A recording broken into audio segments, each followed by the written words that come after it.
బాధ్యతమైన పదవిలో ఉన్నప్పుడు దానికి బాధ్యత నువ్వు తీసుకోవాలి. మాట్లాడింది నువ్వా అధికారా? ఇప్పుడు నేను ఎందుకు బాధ్యత తీసుకొని చెప్తున్నాను? నేను 4 సంవత్సరాలు చైర్మన్గా ఉన్నా కాబట్టి నేను బాధ్యత తీసుకుంటున్నా. ప్రూవ్ చేయండి అని చెప్తున్నా కదా. ఇటువంటి నీచమైన కార్యక్రమం తిరుమల తిరుపతి దేవస్థానాలు మా ప్రభుత్వం అధికారంలోకి వచ్చినాక ఎప్పుడు జరగలేదు. 5 సంవత్సరాల్లో ఛాలెంజ్ కాస్తున్నాను నేను. చంద్రబాబు నాయుడు గారిని రమ్మనండి, రుజువు చేయమనండి. ఆయన అధికారంలో ఉన్నాడు. ఏ ఎంక్వైరీని వేసుకోమనండి. కూటమి ప్రభుత్వం, ఢిల్లీలో కూడా వాళ్ళది ప్రభుత్వం, ఏ ఎంక్వైరీని వేసుకోమనండి. మేము రెడీగా ఉన్నాం. లేని పక్షంలో మేము న్యాయ పోరాటానికి సిద్ధమవుతాం తప్పకుండా. ఎందుకంటే 2 కారణాలు, రాజకీయ లబ్ధి కోసం కాదు, తిరుమల పవిత్రతను కాపాడటం కోసం మేమెంతా మెరుగ్గా సేవ చేశాం. అదేవిధంగా ప్రపంచవ్యాప్తంగా ఉన్న హిందూ భక్తుల మనోభావాలు దెబ్బతినే కార్యక్రమం జరుగుతుంది కాబట్టి దీన్ని తెలియజేయాల్సిన అవసరం మాపై ఉంది.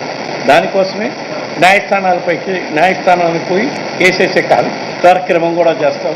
అవసరమైతే డిఫమేషన్ కేసు కూడా వేసే కార్యక్రమం.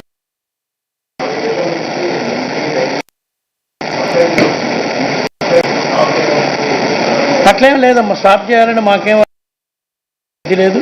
2004 నుంచి 2015లో కూడా కొన్నిసార్లు వాళ్ళు సప్లై చేసేవాళ్ళు, కొన్నిసార్లు సప్లై చేయరు నందిని డైరీ. ఎందుకంటే అది కర్ణాటక ఫెడరేషన్కి సంబంధించి.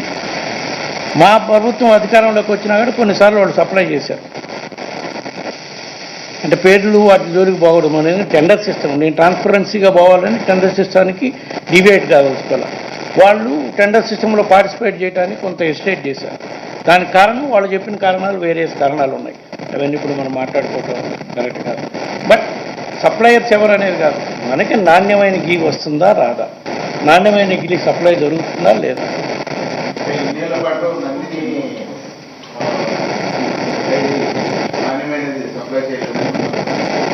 అట్లా ఏం లేదే. నేను టెండర్లో పార్టిసిపేట్ చేస్తే తీసుకోవడానికి మేము రెడీగానే ఉన్నామని చెప్తున్నాను. వాళ్ళు టెండర్లో పార్టిసిపేట్ చేయలేదు. 1 సారో 2 సార్లు పార్టిసిపేట్ చేశారు. మా ప్రభుత్వం వచ్చినప్పుడు కూడా కొన్నాళ్ళు సప్లై చేశారు. మేమేం వాళ్ళని టెండర్లో పార్టిసిపేట్ చేయొద్దని కానీ బ్యాన్ కానీ ఏం చేయలేదు. కాకపోతే మిగతా సప్లైర్స్తో కాంప్లీట్ చేయలేకపోయారు కొన్నిసార్లు.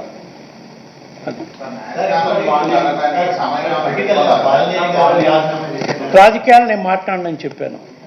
ఇది కేవలం ఏ దురుద్దేశంతో చంద్రబాబు నాయుడు గారు మాట్లాడారో ఆ సబ్జెక్టుకే పరిమితం.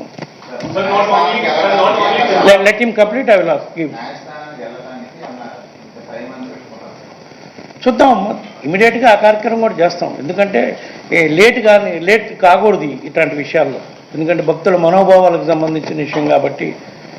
ఎందుకంటే రకరకాలుగా ఫోన్లు చేసి అడిగేవాళ్ళు, వాళ్ళందరికీ కూడా మనం సమాధానం చెప్పే కన్నా డైరెక్ట్గా కోర్టుకు వెళ్తేనే బెటర్.